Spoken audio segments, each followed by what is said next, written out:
मांगों को रखते आ रहे हैं। लेकिन लाख गुहार करने के बाद भी, आरजू मिन्नत करने के बाद भी जब सरकार ने नहीं सुनी, जब विभाग ने हमारी बातों को नहीं सुना, तो मजबूर होकर हम लोग अपने हक हकूक़ के लिए, अपने मान सम्मान के लिए आज से यहाँ पे धरना प्रदर्शन पे बैठे। अच्छा, देखते हैं, कहा जाता है बिहार में आप लोगों को जितनी सैलरी है, सबसे ज़्यादा बदनाम अगर आज के बिहार में कोई है तो आवास कर्मी।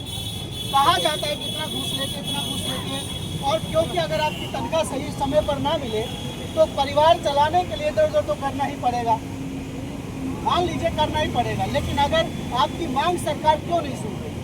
देखिए, एक चीज़ आपने जो कहा, परिवार चलाने के लिए गलत काम करने की आवश्यकता नहीं है, और अच्छा हुआ आपने पूछ लिया। तो आपको मैं बता दूं, आपके माध्यम से मैं सरकार तक, विभाग तक, और जो लोग जहां से आप लोगों को ये सूचना मिलती है वहां तक आप पहुंचाने का काम करेंगे। जो अगर हमारा पंचायत ठीक रहेगा, पंचायत के प्रतिनिधि ठीक रहेंगे, तो आवास कर्मी की हिम्मत नहीं है जो वो एक थोड़ा सा इधर से पद के बाद मजबूर किया जाता है हमारे पंचायत प्रतिनिधि के द्वारा।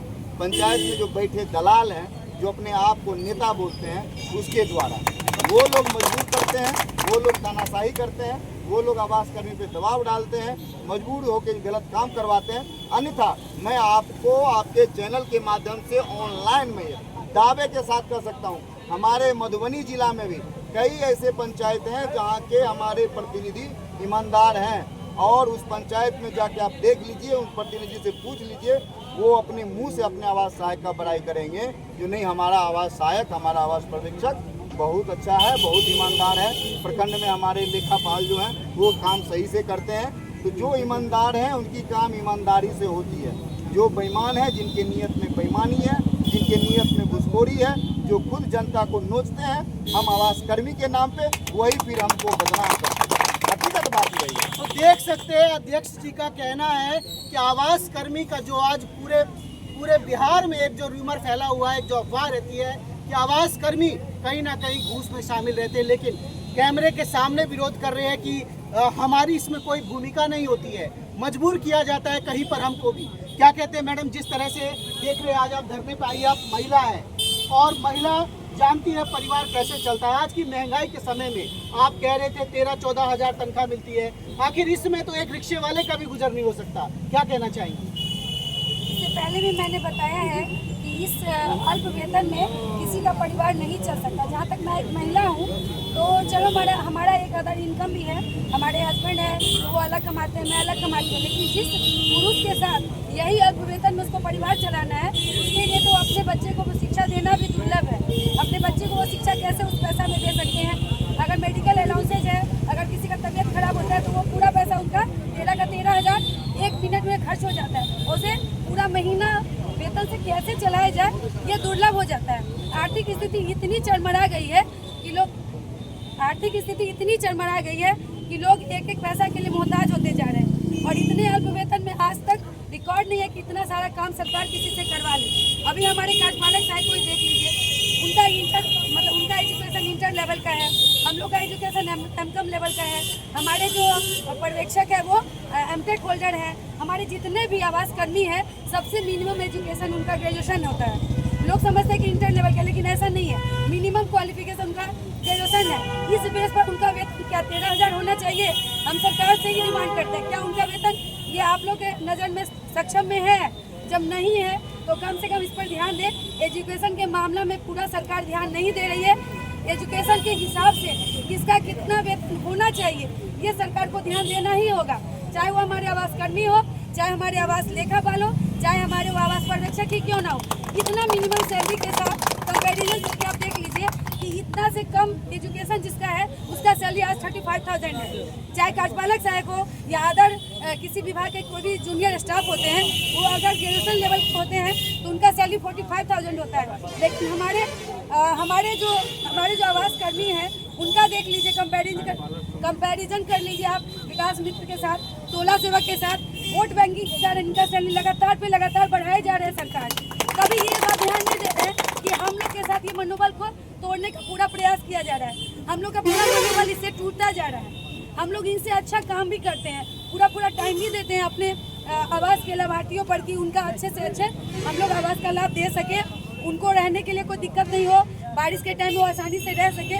लेकिन नहीं, सरकार को सब ध्यान नहीं देना है, केवल वोट बैंक पर ध्यान देना है। जितना हो सके वोट लेना है, चाहे वो विकास मित्र हो, टोला सेवक हो या तालीम मरकज हो।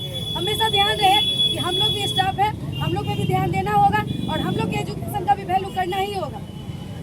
तो देख सकते हैं जहां एक तरफ बिहार में पक्के मकानों की संख्या बढ़ रही है, लगातार लोगों को इंदिरा आवास मिल रहे, लगातार लोगों को प्रधानमंत्री आवास की योजनाएं मिल रही है, लेकिन प्रधानमंत्री आवास योजना सहायक के जो भी आवास कर्मी है आज मधुबनी की सड़क पर अपनी मांगों को लेकर यहाँ पर मौजूद है। क्या लगता है आपकी जो मांगे हैं, कितनी मांगे, क्या मांगे आप?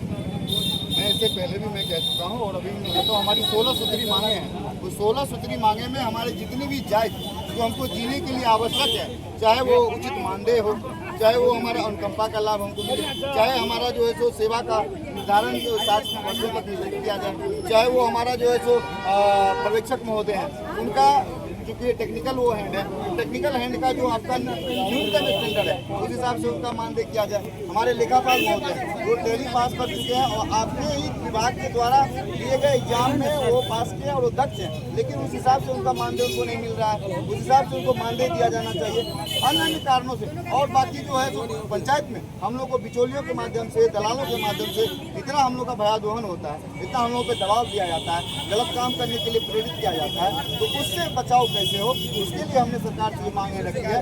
इन सब संबंधित दूसरी बात है, सबसे बड़ी बात है यहाँ पे क्या, तो काम करने वाला ही बदनाम होता है। बस हम लोग काम करते हैं, काम करने के क्रम में जिसका काम गलत काम नहीं करेंगे तो वो आपका मेरा शिकायत लेके आपके पास आएगा ही आएगा। और शिकायत आता है बिना उसका जांच किए हुए, बिना कोई उचित कोई निगरानी की टीम गठित किए हुए, शिकायत मात्र के आधार पे हमारा आवास कर्मी को बर्खास्त कर दिया जाता है। ये सबसे बहुत गलत बात है।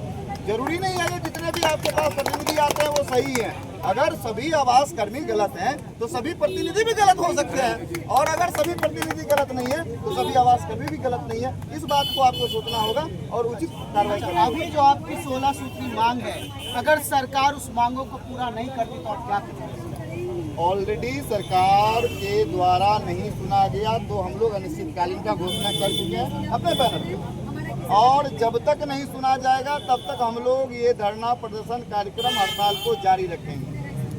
इसके लिए सरकार की महत्वाकांक्षी योजना है प्रधानमंत्री आवास योजना, वो प्रभावित होता है।